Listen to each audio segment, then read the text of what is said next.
Good morning students. हम लोग इस क्लास में इंग्लिश की बड़ी से बड़ी और कठिन से कठिन मीनिंग को बिल्कुल आसानी से पढ़ना सीखेंगे। और सबसे खास बात, मैं आपको इस क्लास में एक एक अक्षर को पढ़ने का तरीका बताऊंगा कि कैसे उसे पढ़ा जाता है, और साथ में कठिन शब्दों को पढ़ने वाली ट्रिक को बताऊंगा। आपको एक काम करना है कि जो मैं आपको ट्रिक बताऊं, आपको उस पर गौर करते हुए जाना है। देखिए, अगर आपके सामने कोई भी बड़ी मीनिंग है तो आपको एक काम करना है, उसे हमें टुकड़ों में तोड़ तोड़ के पढ़ना है। जैसे डीई, इसे पढ़ेंगे D, C E N cen, D cen, T R tra.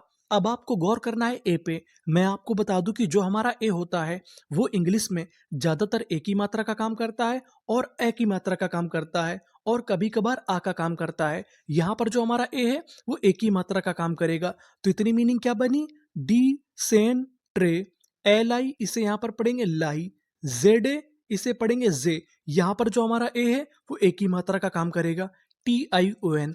अब आपको गौर करना है टी आई ओ एन पर। अगर आपको इंग्लिश में कहीं पर टी आई ओ एन लिखा मिले तो हम लोग टी आई ओ एन को पढ़ते हैं शन। क्या पढ़ते हैं? शन। तो पूरी मीनिंग क्या बनी? Decentralization, decentralization, decentralization. Decentralization का मतलब होता है विकेंद्रीकरण। क्या होता है? विकेंद्रीकरण। अब सवाल आता है कि विकेंद्रीकरण का मतलब क्या होता है? जब हमारी पावर यानी सत्ता एक जगह से कई जगह पर विभाजित हो जाती है यानी बढ़ जाती है। जैसे हमारी गवर्नमेंट है केंद्र सरकार, और कई हमारे राज्यों में क्या है? राज्य सरकार। तो हम उसे क्या बोलेंगे? विकेंद्रीकरण यानी डिसेंट्रलाइजेशन, डिसेंट्रलाइजेशन। आगे चलते हैं, आगे वाली मीनिंग को पढ़ते हैं। यहाँ पर जो हमारा बी आई लिखा है इसे हम लोग यहाँ पर पढ़ेंगे बाई। क्या पढ़ेंगे? बाई, सीईएन शेन, और आगे क्या लिखा है? टीई। तो इतनी मीनिंग क्या बनी? Bi cent. अब आपको यहाँ पे गौर करना है ए आर वाई पर। ए आर वाई अगर आपको आखिरी में लिखा मिले तो इसे पढ़ते हैं अरी, और आगे है एन। तो इतनी मीनिंग क्या बनी? नरी। पूरी मीनिंग क्या बनी? By centenary, by centenary, by centenary. By centenary का मतलब होता है 100 वर्षों का उत्सव, यानी जो चीज हमारी 100 सालों बाद मनाई जाती है उसे हम लोग क्या बोलते हैं? Bicentenary, bicentenary. आगे चलते हैं, आगे वाली मीनिंग को पढ़ते हैं। B I bi, N O no, bino, C U. अब आपको यहाँ पे गौर करना है सी यू पर। अगर आपको इंग्लिश में बीच में सी यू लिखा मिले तो उसे पढ़ते हैं हम लोग क्यू। क्या पढ़ते हैं? क्यू। तो हमने लिख दिया क्यू। इतनी मीनिंग क्या बनी? By no cu. L A R, इसे पढ़ेंगे लर, और आगे लिखा है एस, तो लर्स। पूरी मीनिंग क्या बनी? By no क्यूलर्स, binoculars, binoculars. Binoculars का मतलब होता है दूरबीन। क्या होता है? दूरबीन। तो पूरी मीनिंग क्या बनी? Binoculars, binoculars. आगे चलते हैं, आगे वाली मीनिंग को पढ़ते हैं। बीई, इसे क्या पढ़ेंगे? बी, एस आई ई, आई और ई, ये हमारा बड़ी की मात्रा का काम करता है। तो इतनी मीनिंग क्या बनी? बीसी, और आगे लिखा है जी, इसे पढ़ेंगे जा। अब आपको गौर करना है ईडी पर। अगर आपको आखिरी में ईडी लिखा मिले तो हम लोग ईडी को पढ़ते हैं डा। तो हमारी पूरी मीनिंग क्या बनी? B sieged, besieged. बिसीज्ड का मतलब होता है चारों तरफ से घेर लेना, यानी कोई चीज हमारी बीच में रखी है उसे हम लोग चारों तरफ से घेर लें तो उसे क्या बोलेंगे? Be sieged, besieged. आगे चलते हैं, आगे वाली मीनिंग को पढ़ते हैं। एस ए, इसे यहाँ पर पढ़ेंगे से। मैं आपको बता दूं कि जो हमारा ए है यहाँ पर ए की मात्रा का काम करेगा। एस के बाद अगर आपको ए लिखा मिले तो वो ज्यादातर ए की मात्रा का काम करता है। और आगे पी हमारा 2 बार लिखा है। इंग्लिश का एक रूल होता है, अगर किसी भी मीनिंग में कोई अक्षर 2 बार लिखा है तो हम लोग उसका उच्चारण 1 बार करते हैं। कहने का मतलब पी हमारा 2 बार लिखा है, कितनी बार पढ़ेंगे? 1 बार। और आगे है एच, तो इसे पढ़ेंगे फा, I R E. I R E को हम लोग इंग्लिश में पढ़ते हैं आयर। क्या पढ़ते हैं? आयर। तो हमारी इतनी मीनिंग क्या बनी? से फा आई आर ई, आयर। पूरी मीनिंग क्या बनी? Sapphire, sapphire, sapphire. सैफायर का मतलब होता है नीलम। ये एक रत्न का नाम है, यानी एक आभूषण का नाम है। तो हमारी पूरी मीनिंग क्या बनी? Sapphire, sapphire. आगे चलते हैं, आगे वाली मीनिंग को पढ़ते हैं। S A se, N I ni, sani, T U to, R I ri, सैनिटोरी।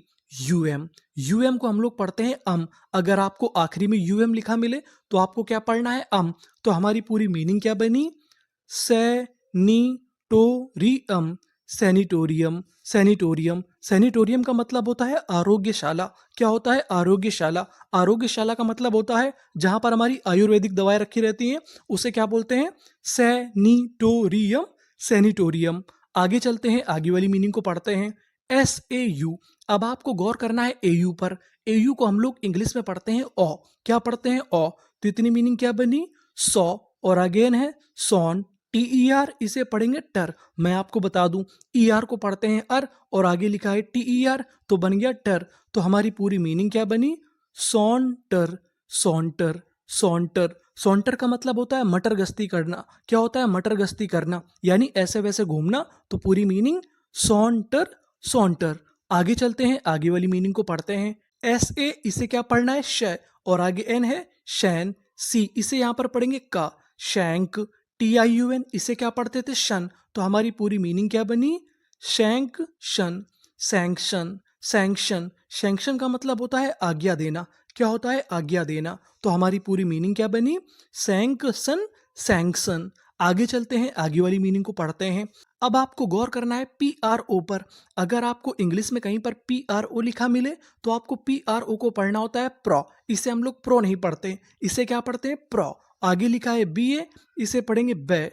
प्रोबैब, B है प्रोबैब। LY, को पढ़ते हैं ली। क्या पढ़ते हैं? ली। तो हमारी पूरी मीनिंग क्या बनी? प्रोबैबली, प्रोबैबली, प्रोबैबली। प्रोबैबली का मतलब होता है शायद। क्या होता है? शायद, यानी संभवतः। तो पूरी meaning प्रोबैबली, प्रोबैबली।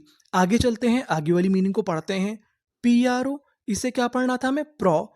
PEN, pen, pro pen. SIC, TY, इसे क्या पढ़ेंगे? टी। अगर आपको आखिरी में TY लिखा मिले तो उसे पढ़ते हैं टी, और शुरुआत में TY लिखा मिले तो उसे पढ़ते हैं टाई। तो इतनी मीनिंग क्या बनी?